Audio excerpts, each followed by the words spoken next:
أعوذ بالله من الشيطان الرجيم بسم الله الرحمن الرحيم शुरू अल्लाह दे नाम नाल निहायत तरस करने वाला बहुत मेहर करने वाला। إني أريد أن تبوء بإثمي وإثمك فتكون من أصحاب النار وذلك جزاء الظالمين فطوعت له نفسه قتل أخيه فقتله فأصبح من الخاسرين فبعث الله غرابا يبحث في الأرض ليريه كيف يواري سوءة أخيه قال يا ويلتى أعجزت أن أكون مثل هذا الغراب فأواري سوءة أخي فأصبح من النادمين من أجل ذلك كتبنا على بني إسرائيل أنه من قتل نفسا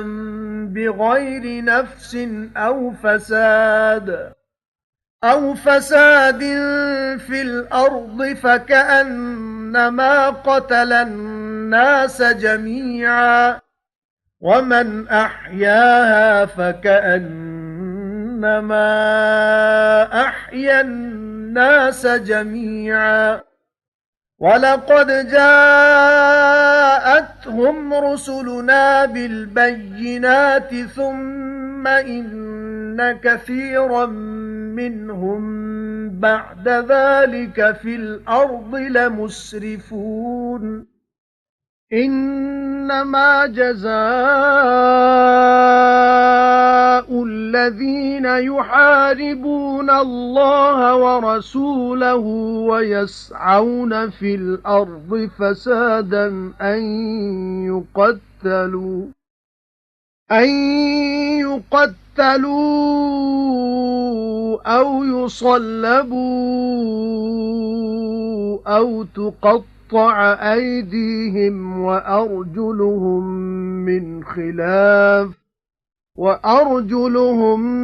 مِّنْ خِلَافٍ أَوْ يُنفَوْا مِنَ الْأَرْضِ ذَلِكَ لَهُمْ خِزْيٌ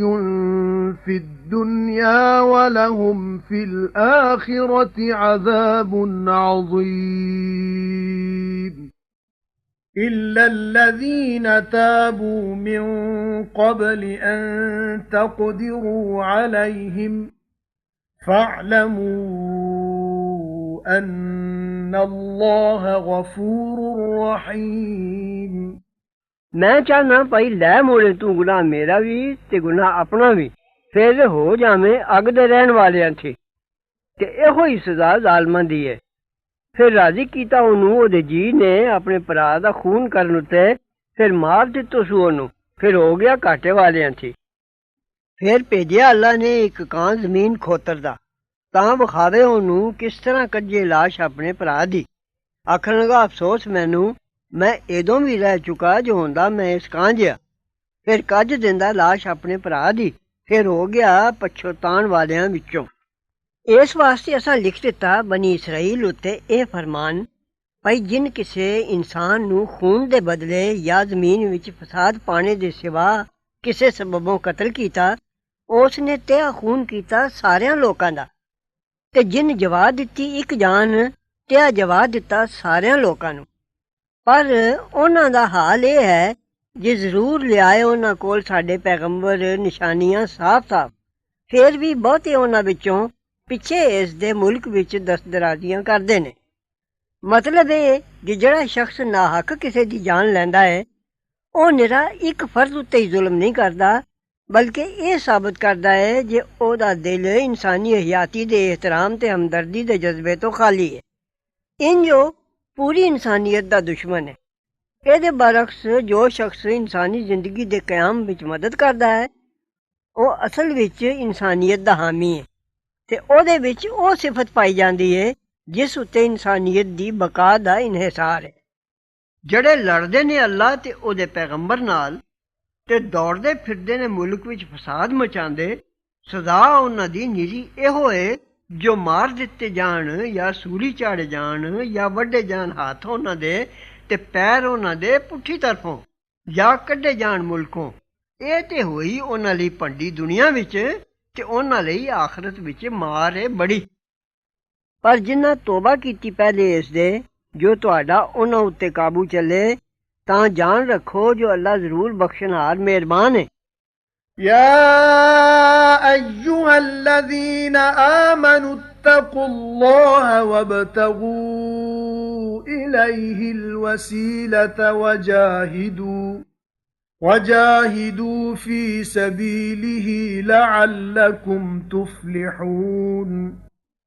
إن الذين كفروا لو أن لهم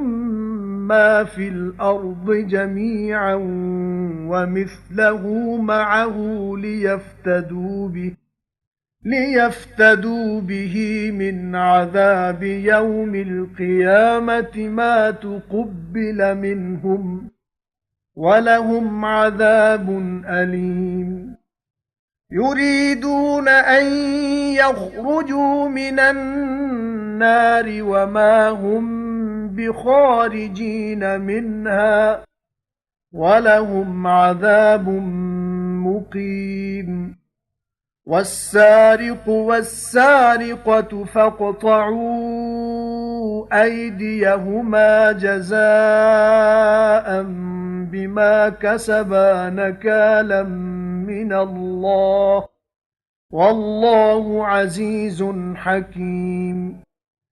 فمن تاب من بعد ظلمه وأصلح فإن الله يتوب عليه إن الله غفور رحيم ألم تعلم أن الله له ملك السماوات والأرض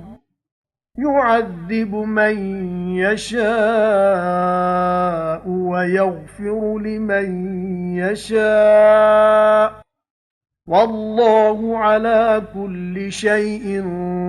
قدير يا أيها الرسول لا يحزنك الذين يسارعون في الكفر من الذين قالوا آمنا بأفواههم ولم تؤمن قلوبهم ومن الذين هادوا سماعون للكذب سماعون لقوم آخرين لم يأتوك يحرفون الكلم من بعد مواضعه يقولون إن أوتيتم هذا فخذوه وإن لم تؤتوه فاحذروا ومن يرد الله فتنته فلن تملك له من الله شيئا أولئك الذين لم يرد الله أن يطهر قلوبهم لهم في الدنيا خزي ولهم في الآخرة عذاب عظيم اے ایماندارو بچو اللہ تو تے ٹونڈو طرف دی جناب دے وسیلہ تے لڑو دے راہ وچ تاں تسی مراداں پاؤ تے خوب جان لاؤ جڑے بےمان ہوئے نے جے کدے ہووے انہاں کول جتنا کچھ زمین وچ سارا تے اتنا ہی نال اس دے ہور تاں او سارا چھڈوائی دے دین دن قیامت دے عذابوں نہ قبول ہووے انہاں تو تے انہاں نوں دکھ دی مار مل کے رہے گی چاہن گے جو نکلن اگ تو تے نہیں ہونا نکلنا اتھوں تے انہاں نوں عذاب ہے سدا تے جو چور تے چورنی ہے سو وڈ دیو ہاتھ انہاں دے سدا انہاں دے کیتے دی عذاب اللہ والوں ਤੇ ਅੱਲਾ ਜ਼ੋਰਾਵਰ ਹੈ हिकमत वाला। ਫੇਰ ਜਿਨ ਤੋਬਾ ਕੀਤੀ ਪਿੱਛੇ ਆਪਣੀ ਤਕਸੀਰ ਦੇ ਤੇ ਆਪਣੇ ਆਪ ਨੂੰ ਸੰਵਾਰਿਆ ਤਾਂ ਅੱਲਾ ਜ਼ਰੂਰ ਤੋਬਾ ਕਬੂਲ ਕਰਦਾ ਹੈ ਉਹਦੀ। ਅੱਲਾ ਜ਼ਰੂਰ ਬਖਸ਼ਣਹਾਰ ਮਿਹਰਬਾਨ ਹੈ। ਭਲਾ ਤੂੰ ਨਹੀਂ ਜਾਤਾ ਭਈ ਜ਼ਰੂਰ ਅੱਲਾ ਹੀ ਦੀ ਹੈ ਬਾਦਸ਼ਾਹੀ ਆਸਮਾਨਾਂ ਤੇ ਜ਼ਮੀਨ ਦੀ। ਅਜ਼ਾਬ ਕਰੇ ਜਿਸ ਨੂੰ ਚਾਹੇ ਤੇ ਬਖਸ਼ੇ ਜਿਸ ਨੂੰ ਚਾਹੇ ਤੇ ਅੱਲਾ ਦਾ ਹਰ ਕਾਸੇ ਉੱਤੇ ਵਸ ਚੱਲਦਾ ਹੈ। ਐ ਹਬੀਬ ਤੈਨੂੰ ਗਮ ਵਿੱਚ ਨਾ ਪਾਵਣ ਜਿਹੜੇ ਦੌੜਦੇ ਫਿਰਦੇ ਨੇ ਬੇਈਮਾਨੀ ਦੇ ਰਾਹ ਵਿੱਚ।